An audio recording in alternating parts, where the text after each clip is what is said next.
toenails, fingernails, and feet in your space at 35,000 feet? How do you feel when you get a middle seat? Have you found something to be inspired by today? All of this and more next on Cabin Pressure with Sean and G. Prepare for takeoff.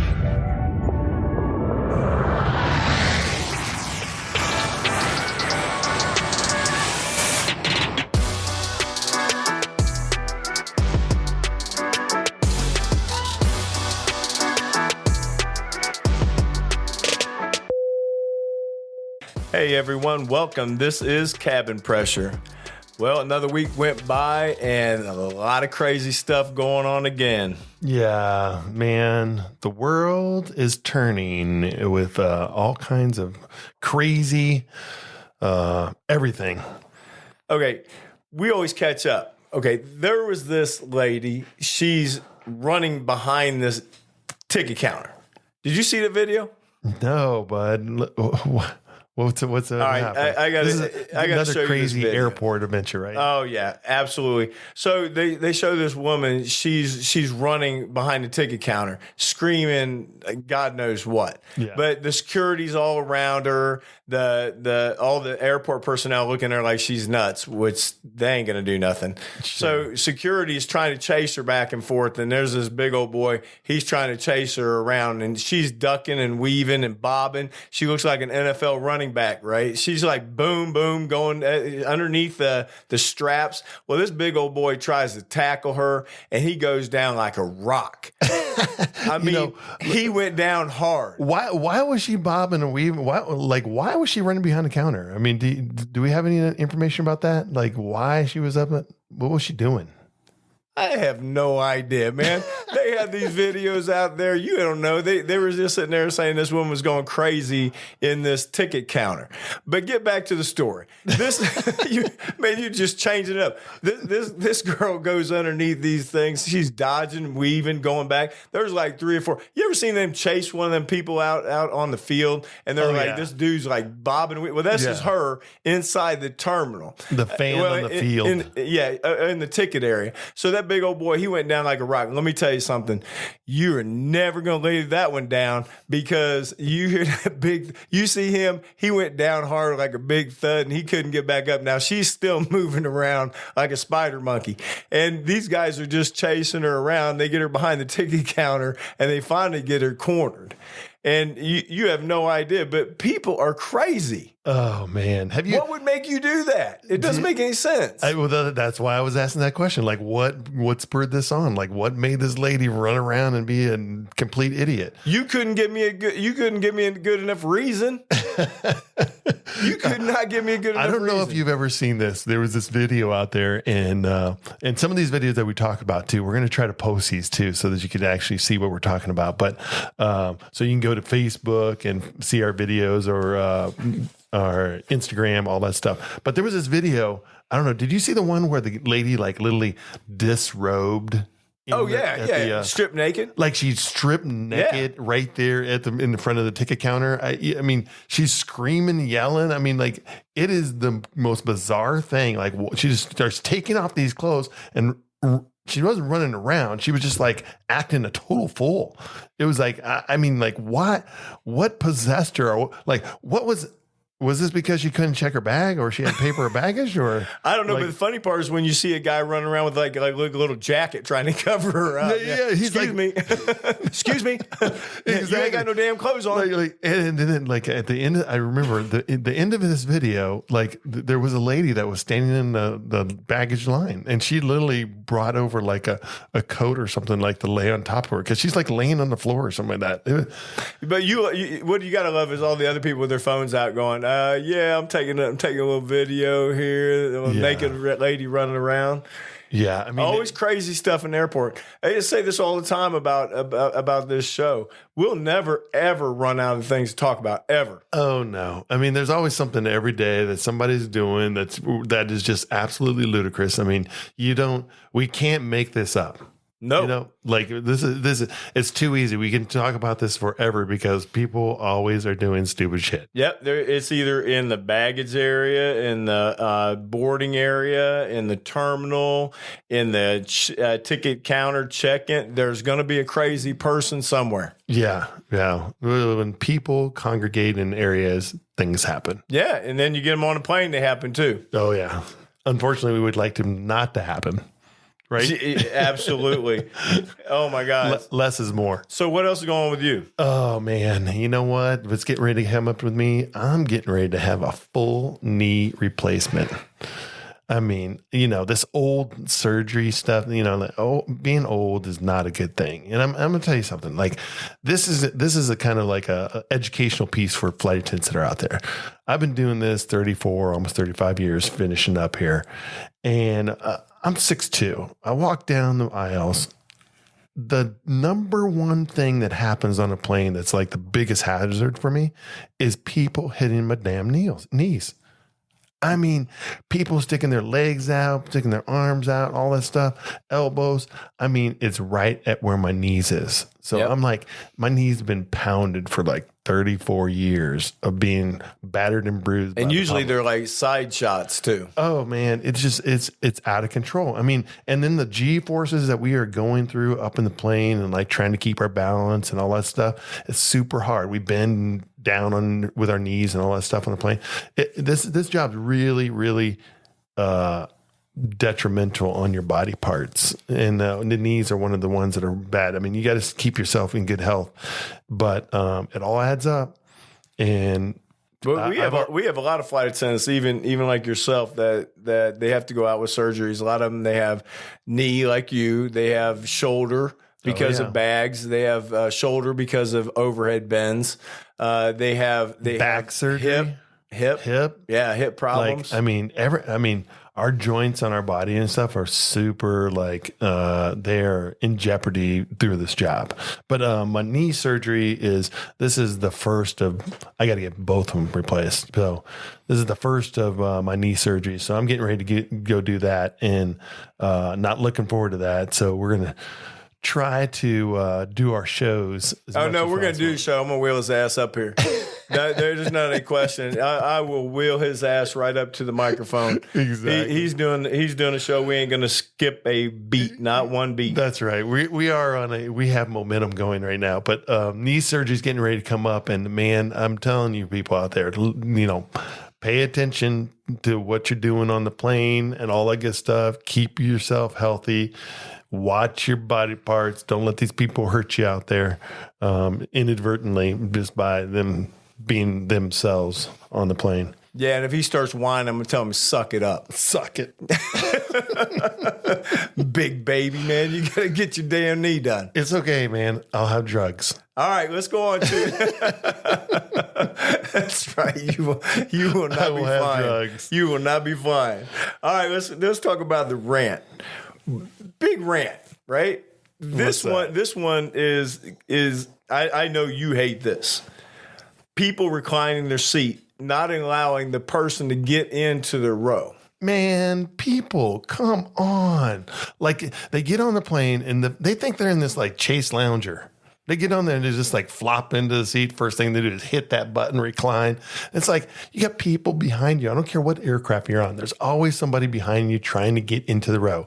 And you're reclining into the row. I mean, the space on the plane already, it's too narrow, right? Oh, yeah. And then, so now you got this little grandma that's trying to slide into the row because asshole 20-year-olds reclining his seat, or business guys reclining his seat because he wants to set up his laptop and give nasty look to the person trying to slide in. Yeah, because they're bumping his seat. Exactly. Like, I mean, like this. Come on, people. You've got to be more considerate to everybody. I mean, once we get all on the plane, we get done with the boarding process, and we're all sitting there, there's a time when you recline your seat after takeoff slowly. Because somebody's got a dang drink on their tray table. If you throw it back there, it ends up in their lap. Yeah. Yeah. I mean, people, we don't need to be banging and hitting and all that stuff, throwing back your seat, because I got to tell you, when you do all those violent actions on a plane, all it does is lead to mechanicals. Oh, okay. Just talking about that one. Guy comes to the front. Mm-hmm. I'm standing there. You ever have somebody that comes and they just want you to move, but they don't say it? They're not communicating. They're just kind of like looking at you. Like you're just supposed to jump like to you're the side. intimidated and you're going to be jumping. Exactly. Instead of, if you just say, excuse me, I'm moving. Yeah. But they just kind of stare at you and they're like, bathroom. Yeah. Yeah, it's right back here. Yeah, well, it's behind me as soon as you say, excuse me. Exactly. So he does this whole thing and I'm sitting there going, wait a minute. He's getting mad at me because you're coming up to me and being this way. So I tell him it's right here. So then I move out of the way. This guy takes the cockpit door, slams it shut. Slams the cockpit door? Slam the door shut. And I turned around and I said, don't slam the door. So this is the during boarding, right? During boarding. Yeah. I said, don't slam the door.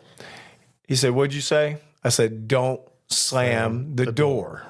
This is not your airplane, okay? This is not your place to do anything like that because when you do it, you break something. And when you break something, right, this is what happens. We have a mechanical delay.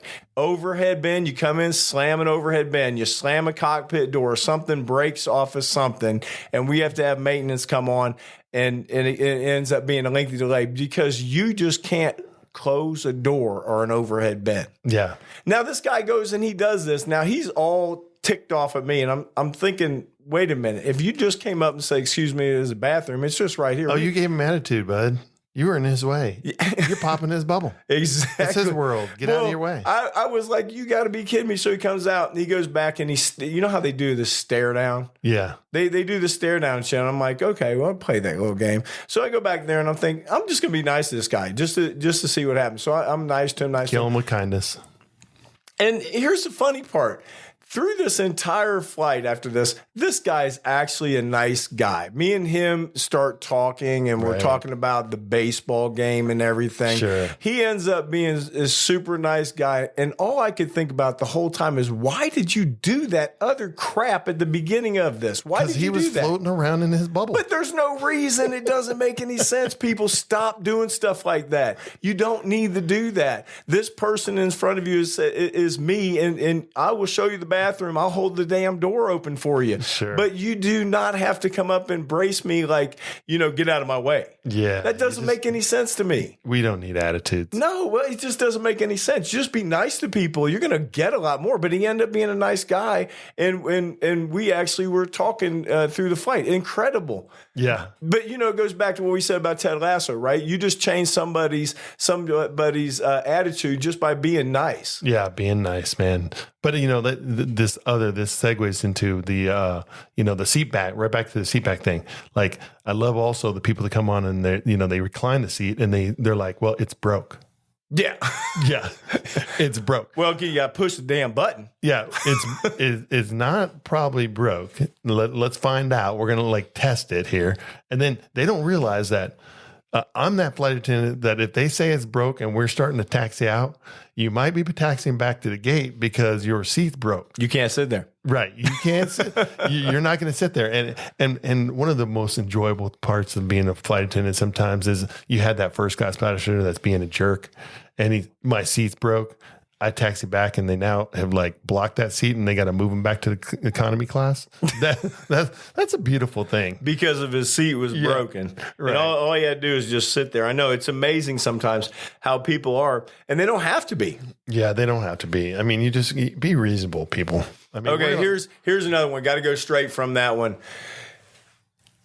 People with putting their nasty feet on the walls. Dude, me and feet do not agree. But on a wall in front of everybody, see there's nasty toenails, their feet sticking straight up. You don't need to show or expose your feet anywhere in a public place. I mean, it's just not there. People have some bad feet. How about the person that's in the back when they take their foot and they set it on the armrest of the person in front of them? Yeah. Yeah. What is that? I think I just saw a video online. There was a gal that was doing that, and she was getting mad at the guy. The guy kept bumping bumping her foot off with the elbow, and then she kept putting it back. Like, I'm like, how can you be so bold to be doing this? Like, this is somebody else's space. And I'm going to tell you right now, if this happens to me and I'm not working and I'm a passenger on a plane, there might be a fight. You know, if I don't care who you are, do not put your feet on me. I just don't understand why you put your nasty feet up on the wall. There's so many other people that come here, and those so walls gross. don't get washed. Yeah, nobody on the plane is washing walls. Exactly. But yet they still do it. They just put those nasty feet, and you're looking at him, somebody else looking at it forward, and you're like, oh my God, look at those. Those are nasty feet I got to look at. Yeah, if you want to catch something, touch a wall. Yeah, exactly. Or just, you know, they like I said, they just stick them on the armrest, or somebody's back there doing yoga and there's 2 feet standing straight up in the air. I'm really glad that out of COVID, that one thing happened, that they actually started passing out those wipes, you know, coming on the plane and cleaning the plane and stuff. I mean, that is somewhat of a help, but I mean, people, stop with the feet. That's so nasty. Hey, this happened probably about a week ago, but also disgusting what they do. They clip your toenails. Oh, gross. What is that? We were waiting for the plane. The plane was coming inbound. We're sitting there with one of our gate agents, and we're sitting there, and here's this woman. She just starts clipping her toenails. Oh. And the gate agent was like, I've had enough of this. And she goes, stop it. She goes, stop doing it. She goes, that is the most disgusting thing that you could possibly do. Yeah, man. I mean, I'm telling you, like, feet are disgusting. And they do it on the airplane. I mean, why would you do any type of nail clipping whatsoever? I mean, I don't know, feet, hands, any of that. Like, why are you going to pop your DNA and throw it all over the freaking But here's the funny part of it. When you listen to us talk about this, we're not the only ones. Trust me, there's 98% of all those passengers. If they were sitting right next to you, they'd be thinking that you are nasty. Yeah, and the other 2% is drunk, so they don't count. But I'm telling you right now, it is so nasty to be, even like anytime you're like dealing with. I'm a person like I do not like feet, as you have already probably understood. Nails, like long nails, long female nails. How do you feel about that? It's the painting of them, and when they start doing that crap on the airplane, because the smell. For me, it's the length. Like it's like there's a certain point where I it's don't like too those long. at all. Like I mean, you get these gals. Like I mean, their nails are as long as their fingers. Like I mean, that is. I'm like, how do you function in life? Like trying to like operate things. I mean, to watch them, it's an event. But on the plane, though, the annoyance is the painting. Yeah. Like when they go in there and they start cleaning off their nail polish, you know, we just shut that down in a minute. Yeah, I mean, the first thing is that most airlines have a policy out there. You can't be painting your nails because of the fumes. I mean, it's so toxic, those fumes on the plane. I mean, people go crazy about that stuff. As soon as you open that nail polish up or the lacquer or whatever you're doing with your nails, that stuff just like permeates all through the cabin. I mean, instantaneously everybody's hearing it. It's crazy. But dude, yeah, I agree. Stop with those damn nails. Oh my God, I know. I cannot it's stand just gross. that. I cannot stand. Hey, listen, you know something? I had a quick layover story for you. All right. Got to throw this in there because I was flying with this girl. Have you ever fly with one of those people that they love to engage people? Oh yeah. You know how when a person comes on, person's got a big ugly flower. And they're like, hey, where'd you get that flower at? You know, they want to engage with them. Yeah. You got that funky looking hat on. They engage conversation. Oh, yeah. They're almost that awkward engagement. You know, like you're just asking about stuff just to be asking. Just like, stupid things. And you're like, that is the weirdest ask, you know? Like, yeah, exactly. But they're actually looking to get a response from them. And sure. they what they do is they engage from the response that they get from them. Right. So she's like this. I mean, and she's just that personality. I mean, she's really funny. And when she engages with these people, she gets in these long conversations. They love her. And she's just a really funny person, but she engages, right? She does that. So she was on a layover. And it didn't stop on the plane. Her engaging doesn't stop. So she's walking down the street. She went to go get something to eat. And a lot of these places we stay in, and you know, they're cities. Oh, yeah. Lots of homeless people around there. Lots of homeless. Encampments sometimes, right? Oh, sure. So she is walking along the street, and she notices that there's this homeless guy on the sidewalk, and she's got to go past him. Now he's squatted down on the sidewalk, and here's this other female walking the other direction. Now she's like a street walker. So she's walking up. Homeless and a streetwalker all in the same corner. It's the city, right, Sean. I gotcha. It's the city. Yeah. So, I mean, I don't have to tell you anymore. You know, we go there all the time. But anyway, she's walking up. And again, she's got this engaging personality. Yeah. So as she's walking up, she's about at the same location where the streetwalker comes up, and she bends over and she hugs and kisses this homeless guy on the side of the street.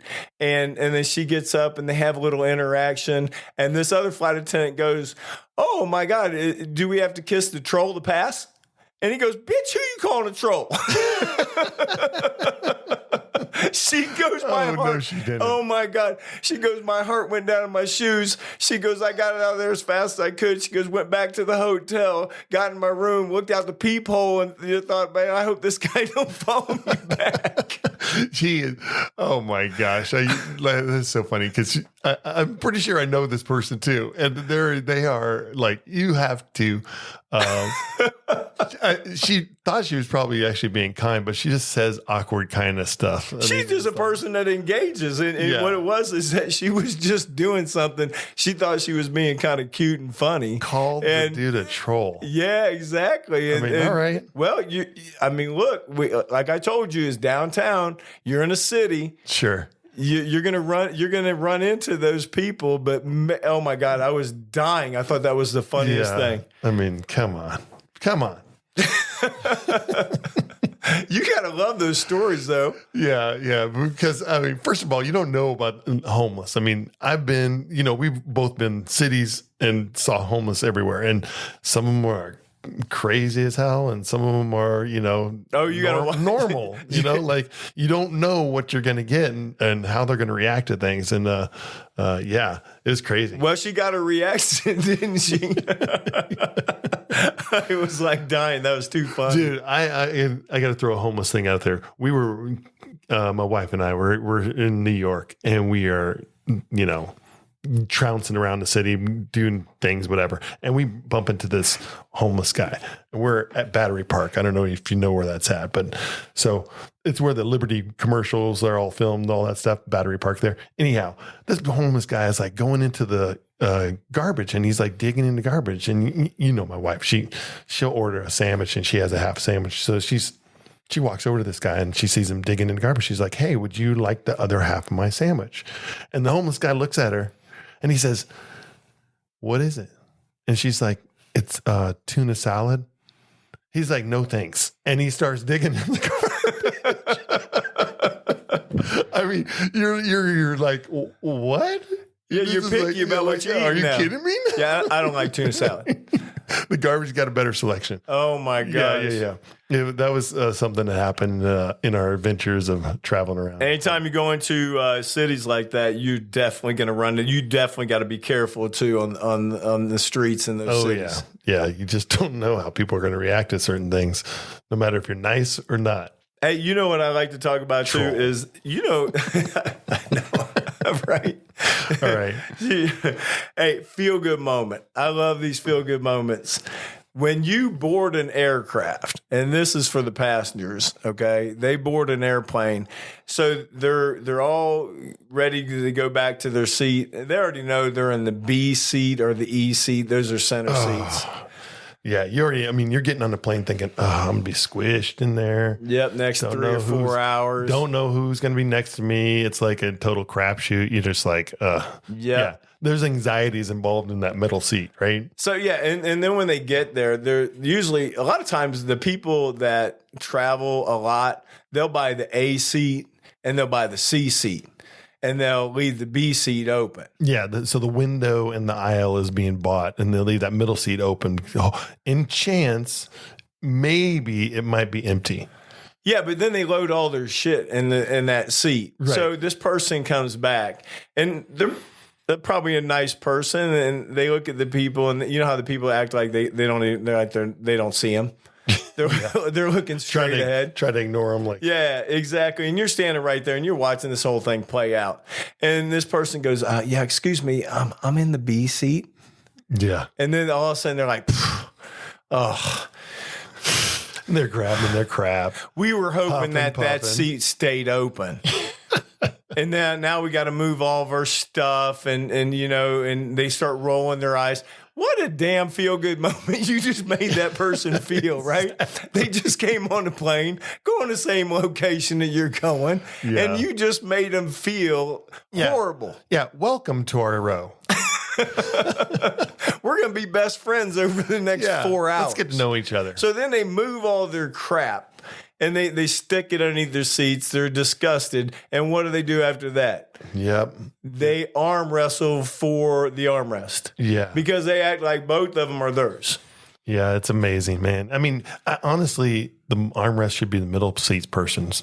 Should be. I mean, you know better than that. There. Hey, we've been on those seats. You can lean left, you can lean right, whatever. On if you're in the aisle of the window, but that middle seat, you're just compact in there. I mean, there's nowhere to go. I mean, and how are you going to put your elbows inside the armrest? I mean, it's just those people just want you to fold your arms and look straight ahead. That's it. They don't want you to do anything else. And you can literally take a picture of most people in the middle seats, and you see so many rows of people with their arms folded, like sitting in the middle seat, trying to be polite. It's a shame. And then the best part of it is when they start having a conversation, like that person's not even there. They lean over and they're like, "Do you want this or do you want that?" Or hey, and that person's not even in the middle. Yeah, right. They just keep the conversation. It's usually like a couple, right? Yeah, exactly. That's what I say. They usually they'll purchase the A and the C seat, and they'll just want that middle seat open. And on our planes, it's rarely ever open. It's always full. Yeah, every now and then you get the reasonable couple that's like they're trying to do that, and they say, "Okay, we'll slide over one way or another. Would you like a window or would you like an aisle?" So that does happen out there, but yeah, I know those people. Yeah, absolutely. But again, and that goes back to what we were just talking about being in a mood, right? You're in a mood for the day. You ever been in a real crappy mood when you started your day? Oh man, I mean. We got to go to work just like everybody else in the world, and some days we want to go and some days you don't. But you ever just been in a crappy mood where you just you showed up, you're just not in a good mood? Oh yeah. Something happened the day before or something happened in my life. And then I get there and I'm just like, you got to turn it on. Like it's a force to I've got to now be nice to people type of thing. And I don't even want to talk to people. Exactly. Yeah. And you're on the plane and you're in this crappy mood. And I'm a person that always believes things happen for a reason. Oh, heck yeah. You know what? There is divine intervention in this world. We are being watched and guided into our lives for sure. So when you're standing there at the boarding process and this person comes on board the airplane and they could have a disability, they could have a problem. We could have a child that oh man, has cancer. We see it all. And for whatever reason, all of a sudden your shitty mood just changes, doesn't it? Heck yeah. And you just all of a sudden you just want to be that better person. Absolutely. I mean, we got so many reminders in life that are right in front of us on board the plane all the time that people come on. We have those, what are those, I want to say miracle flights, but it's not. It's the, what's the word for that flight, Make-A-Wish flights. Make-A-Wish, yeah. Yeah. So we get those Make-A-Wish flights. I mean, I was just on that was just like last week. I had a Make-A-Wish kid. This is a great story. He's little, probably about 6-7 years old, and he was on his Make-A-Wish flight down to Orlando, did Disney for a week, and he was on his Make-A-Wish for that he had beat cancer. So it's not always just like a bad story. Is also these beautiful stories that these kids beat these ailments that they have, and he was for his last hurrah and everything, they gave him this Make-A-Wish flight to cheer on their success of beating cancer. It was awesome. And that's the one thing that I absolutely love daily, because I actually look for those things. I look for the inspiration of other people to inspire even me to be a better person. And, everybody, I mean, we all go through our things, but, what makes me appreciate every day is when I see a person that is less fortunate than myself, and they have this incredible positive mental attitude.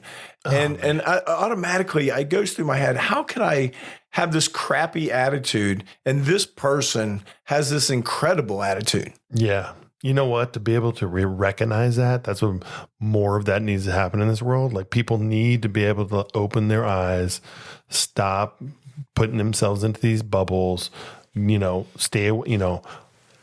at the world. Look at what's happening around you. I think that happens a lot because people, they're so engaged in their phones anymore that they don't even look up. And you see these people and they do, they're just amazing. They're amazing to me. They come on board and they have these disabilities and they have this amazing personality. They have this amazing positive personality. And here you are feeling sorry for yourself or something was a little bit hard or a little bit difficult. And this person, just for them to walk is difficult, but they don't look at it that way. Yeah, this reminds me of just last week, I'm walking out of the airport and, my knees are like I'm in pain all the time. I struggle to get in and out of work. And, I sometimes get done with the end of the day and I'm in a lot of pain and I'm thinking, oh, this is miserable. I'm not feeling good. I'm not in a bad position, but this just happened just the other day. I'm walking out and I see this gentleman. He's coming down the concourse and he's on a skateboard and he's pushing himself through the concourse on a skateboard. Well, you're probably all thinking that he's standing on the skateboard. Well, he's not. His body was on the skateboard. That's incredible. Yeah. It was just him on a skateboard, his torso on the skateboard, wheeling himself to the gate, traveling just like any other passenger. I just flipped myself around. I was like, my knee problem ain't too bad. No, because that's exactly what I'm saying is that you will look at your situation because you're going to get fixed. Yeah. Where we have the ability right now to fix each other and or the technology out there is to be able to help us and all that stuff. But there are people out there that are beyond that, fix. Who's that? Still have a great positive. Who's that speaker that he doesn't have? He doesn't have any arms or legs, but he's incredible. Yeah. I had him on a flight once, and he was sitting in the first guy. I think his name is Nick Vujicic, and Nick Vujicic is one of the most remarkable. He goes around the nation, and he actually does positive speaking and all these motivational speaking to all these people. I mean, he goes. That's where he makes that's his career, actually. Right. And he is amazing. I mean, I had him, he was sitting up in first. I remember him, and we talked almost the whole flight. The most personable, positive person you have ever seen in your life. No arms, no legs, and just, it ain't stopping him. I know, it's incredible. I actually seen him, and I seen him speak before. He is incredible. I mean, just listening to him inspires you to do more and go out there and do more things, even with your life, because every day is a gift. If you don't really understand that every day that you have on this earth is a gift. Yeah. Yeah. You need to be mindful of all the things that we really have in our world, our life. So just to let you know, people, if you're having that crappy day, all you have to do is look around and look for that inspiration. And if you take the time to look for that inspiration, the answer is going to hit you right in the face, and your whole day is going to change. It will change on a dime. Because you will find that inspiration. I have so many people in my life that every day they wake up with pain. Okay. Yeah. They wake up with pain. And when people board the airplane, all the time. They're like, how's your day going? And I tell them I'm upright and I'm moving without pain. I'm good. Yeah. I'm good. I'm 100% good because I do not feel that pain. So my day is going to get better. And if it's not getting better, I'm going to find something on that flight in that day that's going to make my day better. And trust me when I'm telling you, it's out there for everybody every single day. Yeah. Challenge yourself to look for that. Challenge yourself to look for all those people that are worse off than you are, that you can understand and have perspective to say, hey, I'm in a good place. Be positive about your life, where you're at, how you influence people as well as people are influencing you. You should always be looking for the most positive things out there. And even when you're coming into work and you think, oh, this is terrible. This is terrible. Whatever just happened to me. I just had that accident, and I'm going to tell you right now, we pulled over to the side of the road, and the first thing I told everybody that the gal that caused it, she had already admitted it, but I had told her straight off, and I was like, hey, we all have those days. These are just objects. These are vehicles that can be repaired and replaced. Absolutely. Yeah. Yeah, that's exactly it.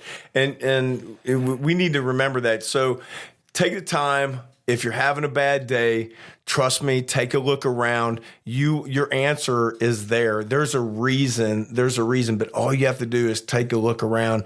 You're going to find that answer and your day is going to change. I guarantee it will. Mine does all the time especially when I'm I hate feeling sorry for myself. No. There's one of my biggest things is when I start feeling pity and sorry for myself, can't stand it. No. So I automatically, I look around and I find someone and I'm like, you're my inspiration for the day because I'm going to be better because of you. Heck yeah. So find that inspiration and trust me, your day will get a ton better. All right, let's talk about destinations. Destinations, man. Our destination this week is going to be Jackson Hole, Wyoming. I love Jackson Hole. Man, love that place. You're talking about one of the most beautiful places on earth. I mean, 360 degrees. You're just looking around yourself. There's Grand Tetons there, this beautiful valley in the middle of Wyoming. It is amazing. I mean, anybody that's been there will tell you just magical. I mean, there's so many just neat places to see and to do and just to see the earth in its majesty. It's, when you're driving from the airport, this little bitty airport stuck out there and they have not ruined this part of the country. No. It's amazing. The car, when you're parked, you're driving out and you're driving, all of a sudden it's just like a 2-lane road out in the middle of nowhere. And then you'll see this huge herd of elk. Yeah. I mean, right next to the airport is this gigantic national elk refuge. And if you're during the seasons, depending on what season you're there, in the wintertime, they actually come down and they feed all these elks. They put all these pellets and different stuff out there that help feed the elk. But they know this and they come down in herds. And you're going to see thousands and thousands of elk. On a layover, me and some other crew members, we actually walked out there just to walked on the side of the road for about a mile and a half just to go see the elk and be closer to them and see, it's just amazing. If you're lucky too, you can see a moose too. Cause I seen a moose actually. That's amazing. Yeah. I mean, and that is in itself was just amazing seeing it because they're so large. Yeah. They're large and they can be aggressive at times. I wouldn't get that close. Yeah. The last time I saw a moose, I was in Aspen, Colorado. I was up in this place called the Maroon Bells, and there was a moose laying down in the lake there, and they wouldn't let us get within maybe a quarter of a mile to it. I mean, we were far away. You could see them, but they didn't want you to get close because they can be really aggressive. Now they got a national park there too, right? Oh yeah. In the Grand Tetons National Park is right there, so you can drive all over the mountains there and see all that stuff. Some very famous. There's a very famous barn there that I don't know the name of it, but it's been pictured in many pictures. When you go to Jackson Hole, this is like the picture they get, kind of like. But that's there. The other thing is they got skiing there, Snow King. Snow King is amazing. Yeah. They have snowmobile. They have snowmobile competitions there, and I was watching snowmobile competitions last year.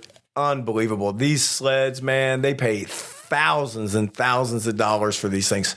Oh, wow. But what's a crazy thing about Jackson Hole is that they only have so many hotels in this place because it is so expensive. Yeah, it's so remote. The whole entire, it's very expensive, and they only have so many hotels there. We've been fortunate to stay in Snow King, the resort there, and also the Wart Hotel. Yeah. Which is a very famous classic. Every bedroom there has a teddy bear in it. Yeah, Snow King is sitting right at the base of the mountain. I mean, it's really, really cool. But they have these small motels around there too.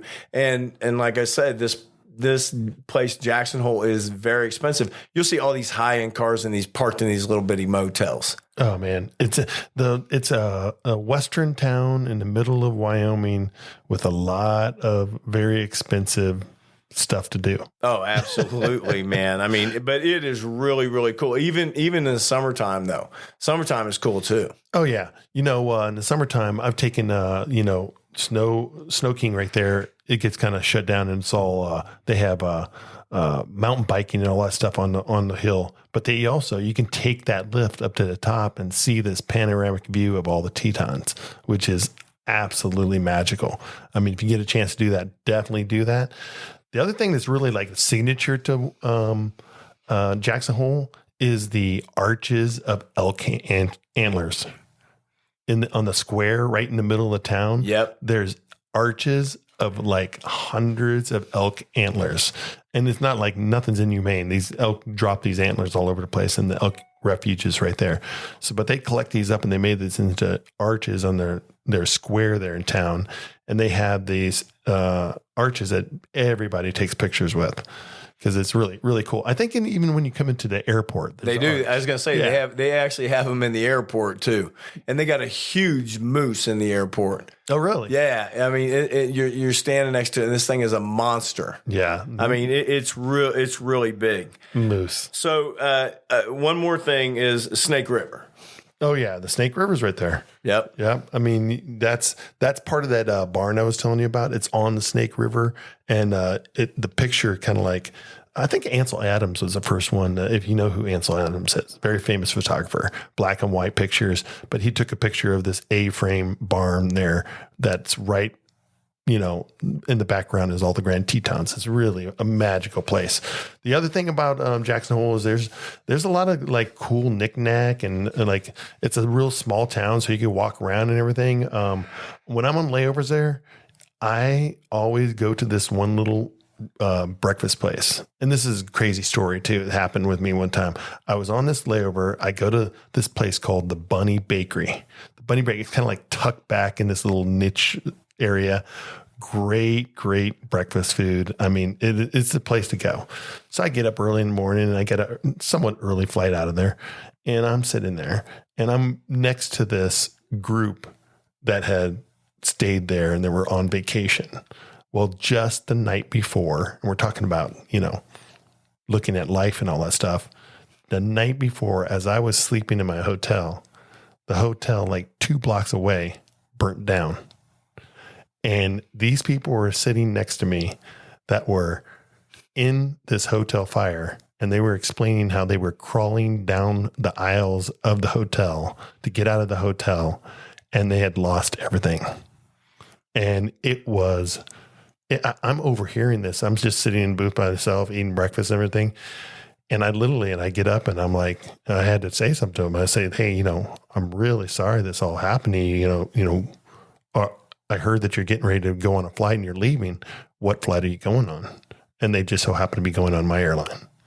I know it's crazy when things like that happen. They happen all the time. You'll have an interaction with someone, and then 30 minutes later, that person's on your plane. Yeah. Yeah. So I had this whole group, because their hotel had burnt down the night before. They were on my plane, and I gave them the best treatment possible, because all of us can relate to that. When you lose something in your life and you're trying to figure out how you're going to recover from this, I mean, all you need is good spirits around you. Oh, absolutely. But that goes back to exactly what we were talking about, right? It goes back to when there's a reason for everything. Right. There's a reason. I mean, I just believe that. I always will believe that. There's a reason for everything.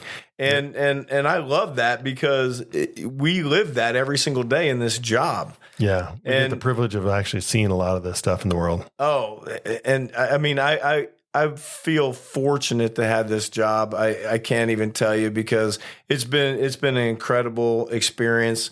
I love what we do, and I love what we're doing right now. So, let me tell you, folks, I love this quote that we're going to end the show with today. It is: self-confidence is a superpower. Once you believe in yourself, magic starts to happen. Love that quote. Absolutely. Amen. I mean, I'm telling you, if you look in yourself and believe in yourself, you can do anything in this world. And we're doing it right now, because, believe it or not, doing this is stepping out of our comfort zone. Oh, absolutely. I mean, as much as G and I like to talk, we do it with each other, and right. And now we know we're just sharing it with you. Yeah, we're sharing it with you, and we're very happy that you guys are enjoying our podcast and how things are happening. And just like us trying to have the self-confidence to start doing this show, believe in ourselves, and share these stories with you. That's how it happens. Absolutely. So, hey, again, guys, fly safe, be careful out there, and really look forward to seeing you back here on Cabin Pressure. Yeah, we really want to see you back. Send us your emails, comments, all that stuff, and then we'll see you next time on Cabin Pressure. See you next time. Thank you for listening to Cabin Pressure with Sean and G. Be sure to follow us on Facebook and Instagram. Then share us with just one friend. Now go out and live a happier, healthier, and more productive life.